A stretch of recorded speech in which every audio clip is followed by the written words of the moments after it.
Hello and welcome to this video that distinguishes Penjing and Bonsai, two closely related but rather distinct kinds of art, let's call them. Penjing, which is also translated somewhat closer to a tree scenery or potted landscape, is the ancient Chinese art of creating miniature depictions of trees, plants, and landscapes in containers. Bonsai, a tree planting, is the Japanese art of cultivating miniature trees in containers. Now, it is true that bonsai evolved from Chinese Penjing, specifically tree penjing or Shumu penjing, but it did create its own, let's say, unique offshoot, which focuses primarily on the tree itself, versus penjing, which focuses more on what you consider a tableau or a diorama sort of scenario. While the two terms are sometimes confused in the West, bonsai is occasionally used as an umbrella term for the two, inappropriately. The two do differ in philosophy, scope, aesthetics, techniques, and presentation. Penjing is a rather broader and more landscape-oriented term, while bonsai emphasizes a refined single tree or sometimes a small group, and the perfection of these. In terms of history and origins, Penjing traces back to ancient China, with its roots in the Han or Qin dynasties, somewhere in the ballpark of 221 BCE to 220 CE. There are some arguments it could be even earlier again. At the time, it was influenced by Daoist ideas of miniaturizing landscapes for magical or meditative purposes. The earliest clear depictions appear in the Tang dynasty, this being somewhere around 618 to 917 Common Era, but two murals, such as one from 706 Common Era, showing miniature trees and rockeries. It did develop through various dynasties, with regional schools emerging, and was practiced by elites, monks, and later more broadly, the population. It incorporates elements like rocks, water, and figures to evoke a full scene. As we mentioned, essentially a diorama. Not quite as involved, but still the same general idea if you're more familiar with it. Bonsai originated from Penjing, brought to Japan by Buddhist monks, diplomats, and students from the 6th to 12th centuries, the Heian and Kamakura periods. Once it arrived in Japan, it was somewhat refined under the Zen Buddhist influence.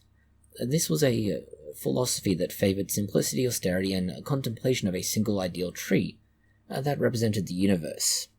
The term bonsai became prominent later, the Edo period and onwards, and it involved distinct Japanese aesthetics and techniques, especially with regards to the wiring of things.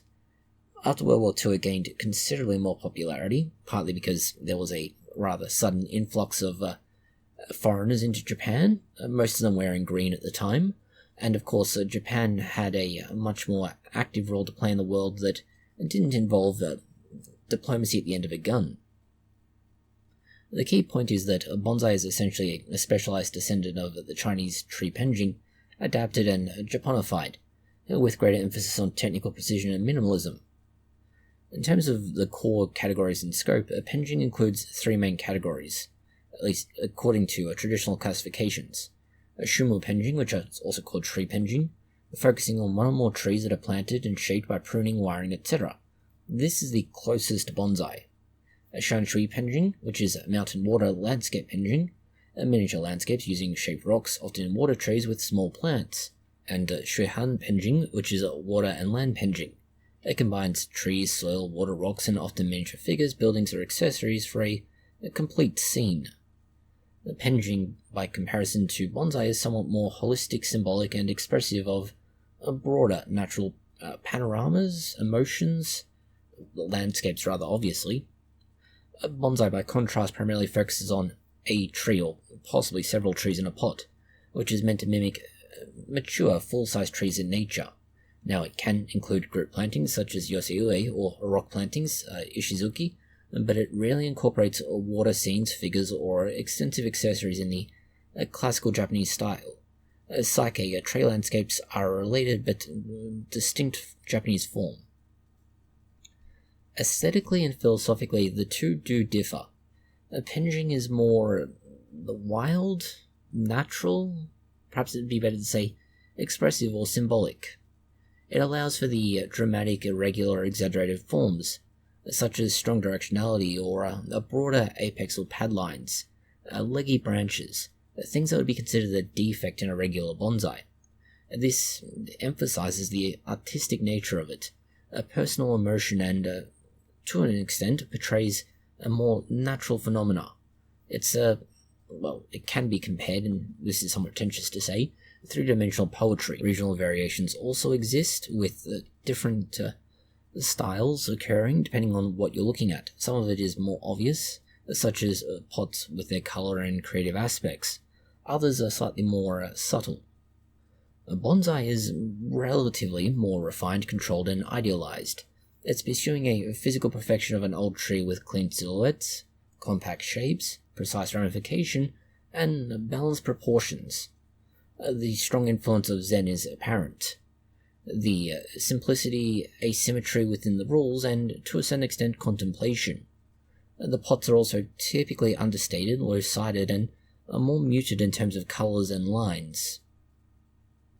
This is also why Penjing is often seen as a freer personal expression approach, where bonsai is more bounded by conventions and rules. Then you have the techniques and styling. Both of these use similar foundational methods: pruning, root restriction, potting, and sometimes grafting or defoliation. However, Penjing has a much heavier reliance on clip and grow, especially the Lingnan school, with the pruning and natural shaping occurring as a result of that. Wiring is used, but much less dominantly. It can involve chiseling, rock carvings, and scene building if needed, but as a rule, the Penjing approach is more tolerant of the rugged, grotesque, or rustic appearances, at least in some schools. The bonsai has extensive use of wire, and this is done for the precise branch placement and pad formation. There are even more, let's say, advanced or more specialized, might be a better way of describing them, tools such as concave cutters for clean scars, and there's a greater emphasis on the taper, the nabari, and detailed ramification. The styles are also highly codified. For example, you do have a specified set of requirements for a formal upright, a cascade, a literati, and similar. Both Penjing and the bonsai have similar maintenance requirements: watering, fertilizing, pest control, etc. However, Penjing does have a slightly greater, let's say, ecosystem management, just due to the nature of all these different working components going together. Then there are regional styles and schools. Penjing has distinct Chinese regional schools. These reflect the geography and culture of each area. For example, Lingnan schools, which are Cantonese, they have dramatic clip and grow, fast-growing tropical species, and the entire setup, let's call it, is in some ways more active. The Yangtze or Shanghai, Sichuan, etc. will vary, and they give different emphases such as on rusticity, elegance, or landscapes. Japan, by contrast, has styles, but they're essentially set styles. The formal upright chokan, the slanting shakan, cascade, kengai, and so on. And these influences do to an extent come from other traditions, but they've been unified to create a aesthetic framework centered on perfection of the bonsai tree. There's also a certain amount of globalization, allowing for bonsai to be blended in terms of its influences, not just in terms of style, but in how much latitude you have to deviate from the accepted styles.